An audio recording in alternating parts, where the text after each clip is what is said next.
ఓం శ్రీ సాయిరామ్. తపోవనము భగవాన్ శ్రీ సత్యసాయి సచ్చరిత్ర నిత్య పారాయణ గ్రంథము 5వ అధ్యాయము వైదిక ధర్మోద్ధరణము. ఇందులో 5 ఇంపార్టెంట్ టాపిక్స్: దేవాలయముల పునరుద్దీపనము, 2 ముహూర్త నిర్ణయము, నెంబర్ 3 యజ్ఞ కలశము, నెంబర్ 4 వైదిక ధర్మోద్ధరణము, నెంబర్ 5 ఆయుధ పూజ. నెంబర్ 1 దేవాలయముల పునరుద్దీపనము. బాబాగారు దేవాలయములను ఏ విధంగా పునరుద్దీపన చేశారు అనేది. శంకరాచార్యుల వారు పరమశివుని గురించి ప్రార్థించగా ఈశ్వరుడు ఆయనకు ప్రసన్నుడు 5 లింగములను ప్రసాదించాడు. శంకరవారు బదరి, పూరి, శృంగేరి, ద్వారక, చిదంబరములలో వాటిని ప్రతిష్ఠించాడు అని బాబా తెలియజేశారు.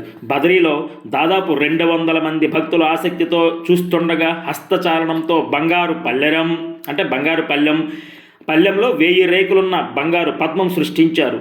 మరొక వెండి పల్లెంలో ఆ బంగారు పద్మం ఉంచి అందులో బదరీనారాయణ విగ్రహం క్రింద ప్రతిష్ఠించిన నేత్రలింగాన్ని తమ హస్తచాలనంతో బయటికి రప్పించి ఉంచారు. బదరీనారాయణుని విగ్రహం క్రింద ప్రతిష్ఠింపబడిన నేత్రలింగాన్ని తమ హస్తాలతో బయటకు తీశారు. అప్పుడు స్వామి హస్తచాలనంతో ఒక రజత కలశం సృష్టించారు. అది గంగోత్రి నీటితో నిండిపోయింది. ఆ కలశం అడుగు భాగం తన వ్రేలు నుంచి ప్రక్కకు తిరిగిగా అక్కడ ఒక రంధ్రం ఏర్పడి ఆ జలధారలు నేత్రలింగం మీద పడసాగాయి. అభిషేక కార్యక్రమం తర్వాత సాయినాథుడి చేతిని విదల్చగానే వెండి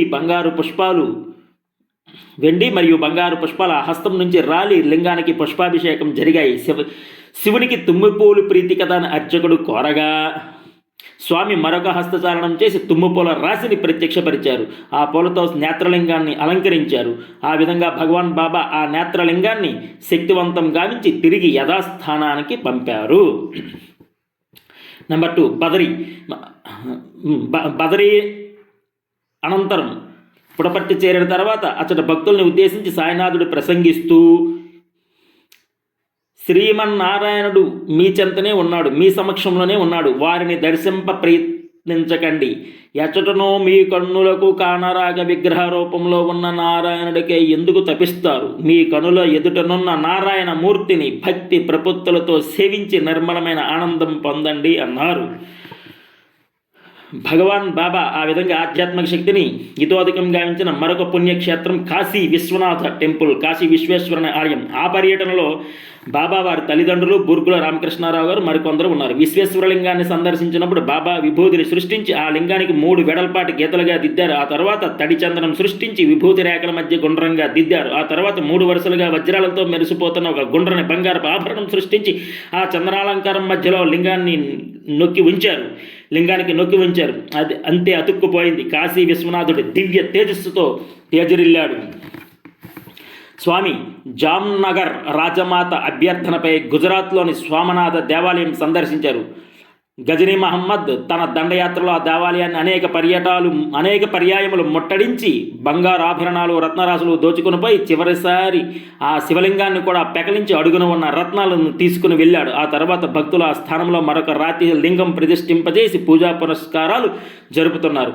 జామ్నగర్ మహారాజు దిగ్విజయ సాహెబ్ ఎంతో వ్యయప్రాసలతో ఆ ఆలయానికి పూర్వవైభవం సంతరింపజేయాలని ఎంతో కృషి చేశారు. చివరికి బ్రహ్మాండమైన గాలి గోపురం నిర్మించారు. దానికి దిగ్విజయ గోపురం అని పేరు.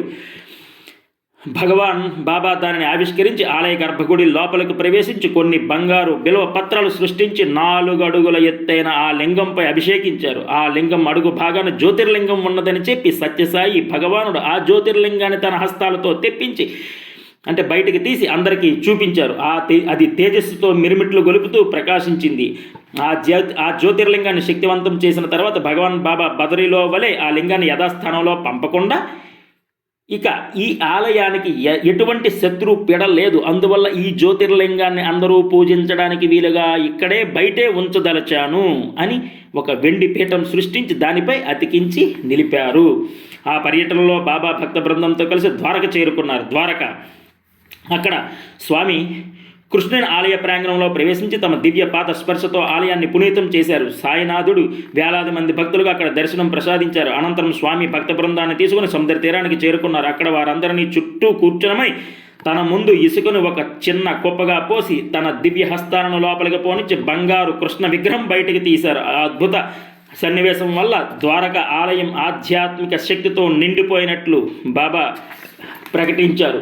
సత్యసాయినాథుని దివ్య స్పర్శతో శక్తి పొందిన మరొక దేవాలయం ఆంధ్రప్రదేశ్లోని శ్రీశైలం. అక్కడ స్వామి ఆలయంలో ప్రవేశించి బంగారు బిల్వపత్రాలను అప్పటికప్పుడు సృష్టించి కురిపిస్తూ మల్లికార్జున స్వామికి అభిషేకించారు. మహారాష్ట్రలోని పండరీపురం వెళ్ళినప్పుడు భగవాన్ బాబా అక్కడ పాండురంగనితో పాటు ఉన్న రుక్మిణీదేవిని చూసి పచ్చల కంఠహారాన్ని సృష్టించి ఆమెకు అలంకరించారు. ఈ విధంగా సాక్షాత్ భగవంతుడు పరబ్రహ్మ స్వరూపుడైన సత్యసాయినాథుడు దేవాలయాలలోని మూల విగ్రహాల శక్తిని పునరుద్దీపనం గావించారు. దేవాలయాలన్నీ స్వామి పవిత్ర దేహాలయాలే కదా. మానవ దేహమే దేవాలయం. దేవాలయ నిర్మాణంలో పరమార్థాన్ని అందరూ అర్థం చేసుకోవాలి. ఇందులో నెంబర్ 2 సెకండ్ టాపిక్ ముహూర్త నిర్ణయం. ఇప్పుడు ముహూర్త నిర్ణయం గురించి చూద్దాం. 1962లో భగవాన్ బాబా ప్రశాంత నిలయంలో వేద పురుష జ్ఞానయజ్ఞం నిర్వహించాలని సంకల్పించారు. దేశం నలుమూల నుంచి వేద విధులైన ఘనాపాఠులు విద్యుద్వరేణ్యులు విచ్చేశారు. యజ్ఞ ప్రారంభం అక్టోబర్ 1, 1962వ తేదీ ఉదయం 9:30 కానీ బాబా ముహూర్తం నిర్ణయించారు. కానీ ఆ పండితులు గ్రహస్థితిని గుణించి ఉదయం 7:30కే ఉదయం 7:30కే యాగశాల ప్రవేశానికి యజ్ఞ సంకల్పానికి ఉత్తమమైన సమయమని స్వామికి విన్నవించుకున్నారు. అప్పుడు స్వామి 9:30 శుభప్రదంగా ఉందనుకున్నారు, ఆలోచించండి అన్నారు. అందువల్ల వారు మరల స్వామితో ఉదయం 7:30 బాగుందని, మంచి ముహూర్తం అని చెప్పారు. ఆ పండితులలో వారణాసి సుబ్రహ్మణ్య శాస్త్రి గారు, కామావధాని గారు, బైరాగి శాస్త్రి గారు తప్ప మిగిలిన వారు స్వామి దివ్యత్వం గురించి తెలియక, అందువల్ల వారు మరలా స్వామితో ఉదయం 7:30 యజ్ఞ సంకల్పానికి మంచి ముహూర్తం అని అన్నారు. స్వామి చిరునవ్వుతో సరే అన్నారు. అక్టోబర్ 1వ తేదీ నాడు ఋత్వికులు పండితులు ఉదయం 6:30 చిత్రవతిలో స్నానం చేసి సంధ్యావందనాలు పూర్తి చేసుకుని స్వామి ప్రసాదించిన పట్టు వస్త్రాలు ధరించి వెండి పంచపాత్రలతో నీళ్లు తీసుకుని సరిగ్గా 7 గంటలకు యజ్ఞశాలకు చేరడానికి బయలుదేరారు. అంతలో ఉన్నట్టుండి ఒక్కసారిగా ఉరుములు మెరుపులతో కుంభవృష్టి ఆరంభమైంది. ఉదయం 7 గంటల నుంచి 9 గంటల వరకు కనీవిని ఎరుగని రీతిలో వర్షం ఎడతెరిపి లేకుండా కురిసింది. చిత్రావతి పొంగి పొరలు సాగింది. పండితులు ఎక్కడి వరకు అక్కడ ఆగిపోయారు. అప్పుడు వారు స్వామి సర్వజ్ఞత్వానికి ఆశ్చర్యపడ్డారు. భక్తజన సందోహం, భజన గీతాలాపనల మధ్య మంగళ వాయిద్యాలు మారుమ్రోగుతుండగా వేద ఘోషతో ఋత్వికులు ముందు నడుస్తుండగా సత్యసాయినాథుడు సరిగ్గా 9:30 వేళ యాగశాల ప్రవేశం చేసి వేద పురుష జ్ఞాన యజ్ఞానికి సంకల్పం నిర్ణయించారు. చివరికి స్వామి చెప్పిన 9:30కే ప్రారంభం అయ్యింది. స్వామికి ముందే తెలుసు భవిష్యత్తు. ఇలాగ ఉరుములతో కూడిన వర్షములు వస్తాయి, 9 గంటలకి చాలా దివ్యంగా ముహూర్తం ఉందని ముందుగానే చెప్పారు. అదే టైంకి జరిగింది. ఇందులో పాయింట్ నెంబర్ 3 యజ్ఞ కలశము. థర్డ్ టాపిక్ యజ్ఞ కలశము. ఆ యజ్ఞం నిర్వహించే బ్రహ్మశ్రీ శివరాగి బైరాగి శాస్త్రి గారు స్వామి 1-2 రోజులు ముందుగానే పిలిపించి యజ్ఞమంతా యథావిధిగా నిర్వహించండి, ఏ వస్తువుకు కొరత లేదు కదా, ఏ వస్తువు కావాలో ముందుగానే అన్నీ చెబితే అవన్నీ సమకూరుస్తానని స్వామి శివరామ బైరాగి శాస్త్రి గారికి చెప్పారు. బైరాగి శాస్త్రి గారు మరికొందరు ఋతుకులు సంప్రదించి పెద్ద జాబితా తయారు చేశారు. ఆ వస్తువులన్నీ తగిన విధంగా సమకూర్చబడ్డాయి.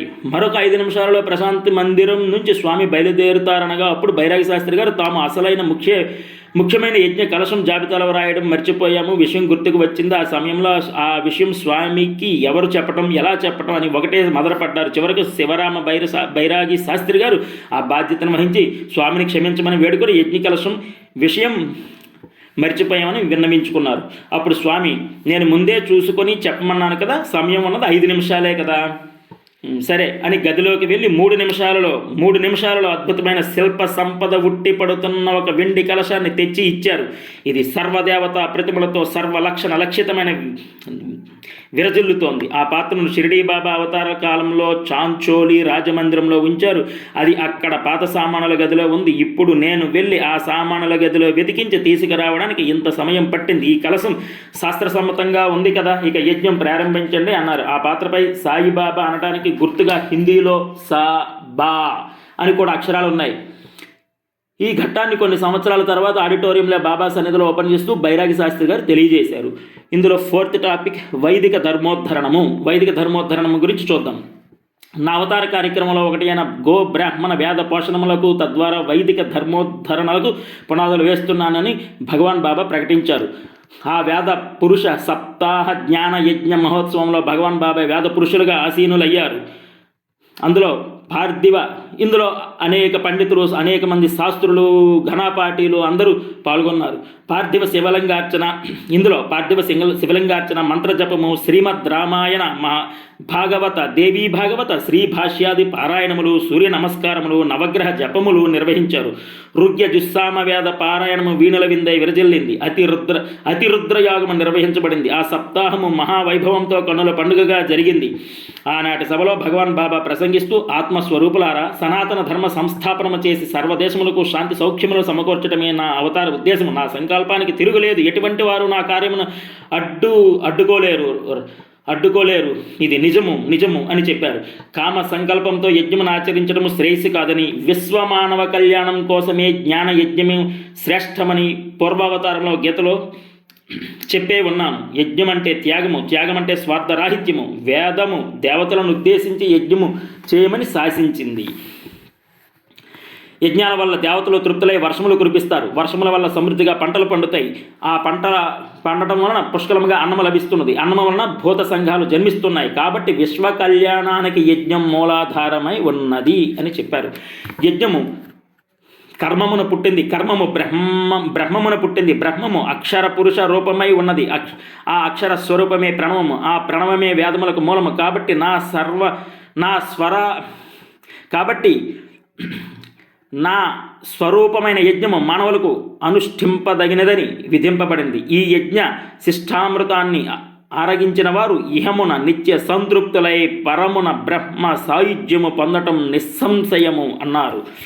మరొక సంవత్సరం యజ్ఞోత్సవాలలో భగవాన్ బాబా ప్రసంగిస్తూ, ఒకానొక సమయంలో ప్రజలలో త్యాగశీలము, స్వార్థరహిత సేవలు క్షీణించి అహంకార మమకారాలు అభివృద్ధి పొందాయి.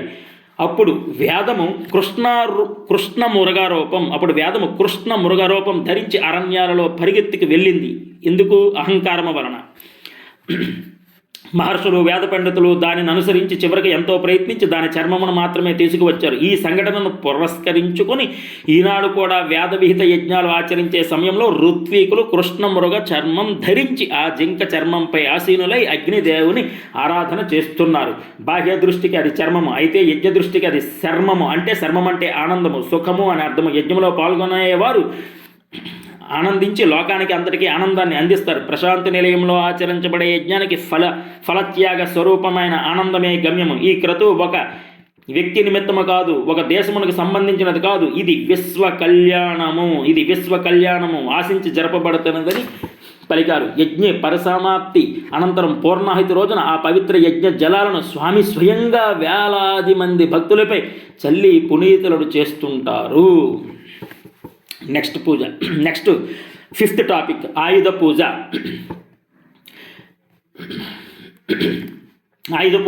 మానవ దగ్గర ఉన్న కామ, క్రోధ, లోభ, మోహ, మద, మాత్సర్యాలు అనే ఆయుధాలను కూడా అదే విధంగా పూజించాలి అన్నారు. వాటిని పోగొట్టాలి. కామ, క్రోధ, లోభ, మోహం, మద, మాత్సర్యాలు ఈ 6 పోగొట్టాలి.